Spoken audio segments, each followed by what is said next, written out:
بسم اللہ والصلاة والسلام علی رسول اللہ وبعد۔ محترم بھائیوں اور بہنوں، السلام علیکم ورحمۃ اللہ وبرکاتہ۔ مطالعہ اور اسٹڈی زندہ قوم کی پہچان ہے۔ مطالعہ فکر کو جلا بخشتا اور دماغ میں وسعت پیدا کرتا ہے۔ مطالعہ بے فائدہ مصروفیات سے بچاتا اور وقت کا صحیح استعمال کرنا سکھاتا ہے۔ مطالعہ خلوت کا بہترین دوست ہے۔ دوست نہیں ہے کوئی کتاب سے بہتر۔ جی ہاں، کتاب سے بہتر کوئی دوست نہیں۔ آج ہماری پستی کی ایک وجہ یہ بھی ہے کہ ہم اسٹڈی کرنے میں، مطالعہ کرنے میں دنیا کی ساری قوموں سے پیچھے ہیں، اور یہ ہمارا المیہ ہے۔ جو سماج پڑھنا نہیں جانتا، اس کے افراد میں صلاحیت کی کمی ہوتی ہے۔ ان میں آگے بڑھنے اور ترقی کرنے کا جذبہ نہیں ہوتا۔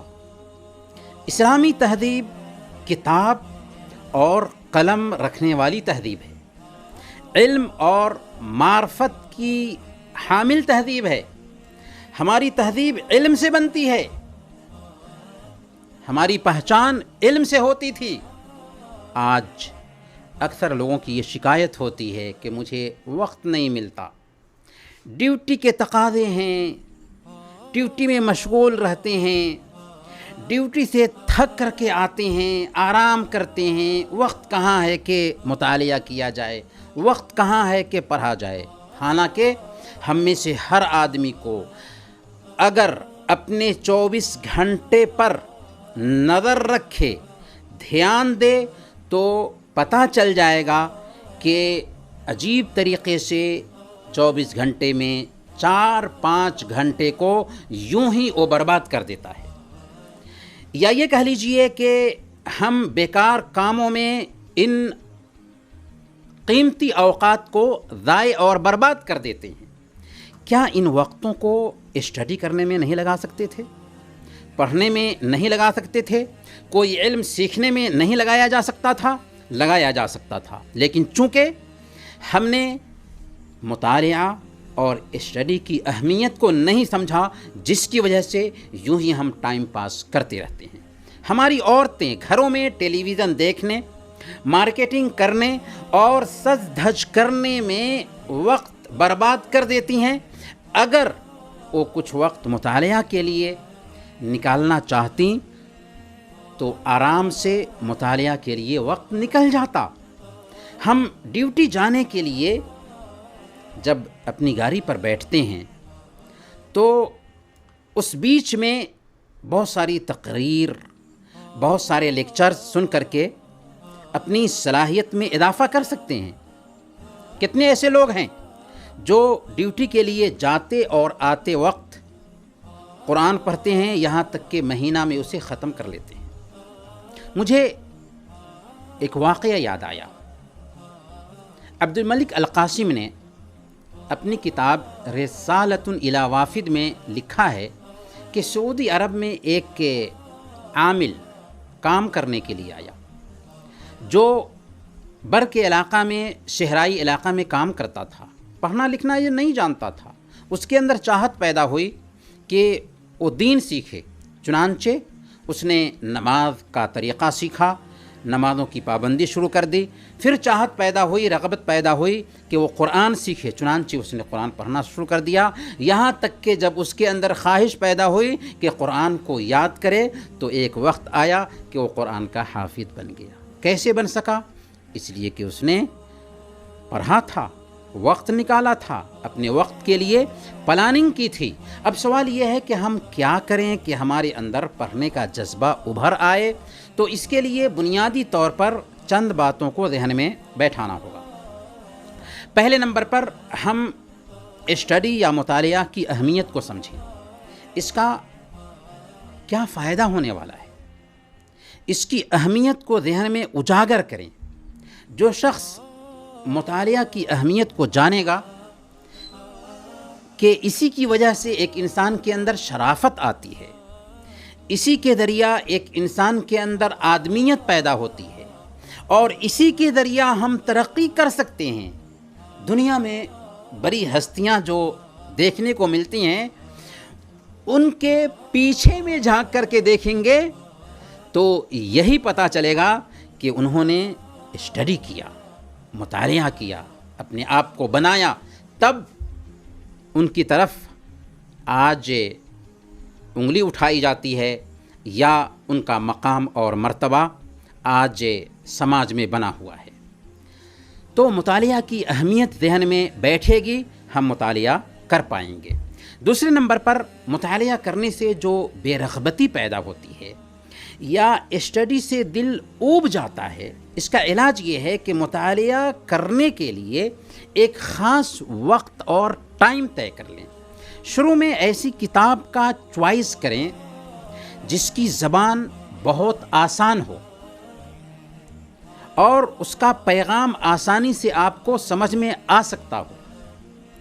کہیں ایسی جگہ جا رہے ہوں جہاں انتظار کرنے کی نوبت آتی ہے تو وہاں کے لیے کوئی کتاب اپنے ساتھ رکھ لیں تاکہ فرصت کے لمحہ سے فائدہ اٹھاتے ہوئے اسٹڈی کر سکیں، مطالعہ کر سکیں۔ کتابوں کے چوائس میں بھی تنوع ہونا چاہیے۔ ایک ہی کتاب کو بار بار پڑھنے سے آدمی کے اندر اکتاہٹ آ ہی جاتی ہے۔ اس لیے اگر کسی کتاب سے اکتاہٹ ہو رہی ہے تو کسی دوسرے ٹاپک پر کتاب کا چوائس کریں اور اس کتاب کو پڑھنا شروع کر دیں۔ تیسرے نمبر پر اپنی طبیعت اور رجحان کے حساب سے کتاب کا چوائس کریں۔ جس موضوع کے تحت، جس ٹاپک کے تحت آپ کی دلچسپی ہے، اسی ٹاپک پر اپنے پاس کتاب رکھیں، کیونکہ دلچسپی کی بنیاد پر ہی پڑھنے میں رغبت پیدا ہوتی ہے۔ اہل علم اور پڑھے لکھے لوگوں کی صحبت میں بیٹھیں گے تو چونکہ وہ اسٹڈی کرتے ہیں، پڑھتے ہیں، اس ناحیہ سے ہمارے اندر بھی جذبہ پیدا ہوگا اسٹڈی کرنے کا۔ ان کی صحبت میں علمی گفتگو کر سکیں گے اور ہمارے اندر بھی مطالعہ اور اسٹڈی کرنے کا شوق اور ذوق پیدا ہو سکے گا۔ چوتھے نمبر پر مطالعہ کرنے کی عادت ڈالیں۔ مطلب کیا ہوا؟ مطلب یہ ہوا کہ شروع میں جب آپ مطالعہ کرنا چاہیں گے تو دل نہیں لگے گا، کیونکہ عادت نہیں ہے نا۔ تو اپنے آپ کو مطالعہ کرنے کے لیے مجبور کریں۔ جب آپ شروع کریں گے تو مطالعہ یا اسٹڈی آپ کے لیے بوجھل محسوس ہوگا، لیکن دھیرے دھیرے یہی مطالعہ آپ کی عادت بن جائے گا، اور جب مطالعہ آپ کی عادت بن جائے تو پھر اسی میں آپ کا من لگے گا اور اس کے بغیر آپ کو ایسے محسوس ہوگا جیسے پانی کی مچھلی کو خشکی پر لا کر کے رکھ دیا گیا ہو۔ پانچویں نمبر پر چھٹی کے اوقات دوستوں اور جان پہچان کے لوگوں یا اہل خانہ فیملی کے افراد کے ساتھ ضرور گزاریں۔ ہم اس سے منع نہیں کرتے، لیکن رت جگہ کرنے کی بجائے کچھ وقت نکال کر کے فیملی کے افراد کے ساتھ، دوستوں کے ساتھ کچھ پڑھنے کی عادت ڈالیں۔ فیملی تفریح کے لیے بھی نکلیں، پکنک کے لیے بھی نکلیں، لیکن اس میں سے کچھ وقت نکال کر کے مطالعہ کے لیے بھی خاص کریں۔ اگر ایسا کیا تو عجیب طریقے سے ہماری فکر میں وسعت پیدا ہوگی اور ہم تجربے کی نئی نئی چیزیں سیکھ سکیں گے، کیونکہ جب ہم مطالعہ کرتے ہیں تو عظیم ہستیوں کے ساتھ ٹائم گزارتے ہیں۔ وہ ہستیاں جو گزر چکی ہیں، جن کو اللہ تعالیٰ نے صلاحیت دی تھی، ان کے علم سے، ان کے تجربہ سے ہم سیکھتے ہیں اور وہ چیزیں ہم اپنے اندر اتارنے کی کوشش کرتے ہیں۔ اخیر میں یہ بات یاد رکھیں، اگر آپ خود میں پڑھنے کا جذبہ پیدا نہیں کرتے، اپنے گھر میں اچھی اچھی کتابیں لا کر کے لائبریری بنا کر کے نہیں رکھتے، اخبار وغیرہ کے اسٹڈی اور دینی میگزینس وغیرہ کے مطالعہ کا اہتمام نہیں کرتے، تو یہ بات نوٹ کیجئے کہ آپ کے بچوں کے اندر بھی مطالعہ کا شوق نہیں پیدا ہو سکتا، آپ کے بچے بھی مطالعہ کرنے والے نہیں بن سکتے۔ اور اس طریقے سے نقصان کیا ہوگا کہ علم کا گراف دھیرے دھیرے گرتا ہی جائے گا. ہماری اور ہماری فیملی کی سوچ محدود ہوتی جائے گی، کیونکہ ہمارے بچے ہم سے سیکھتے ہیں. ہم جیسے ہوں گے ہمارے بچے بھی ویسے ہی ہوں گے. اللہ سے دعا کرتے ہیں کہ اللہ تعالی ہم سب کو مطالعہ کرنے کی توفیق عطا فرمائیں. وصلی اللہ علی نبینا محمد وعلی آلہ وصحبہ اجمعین.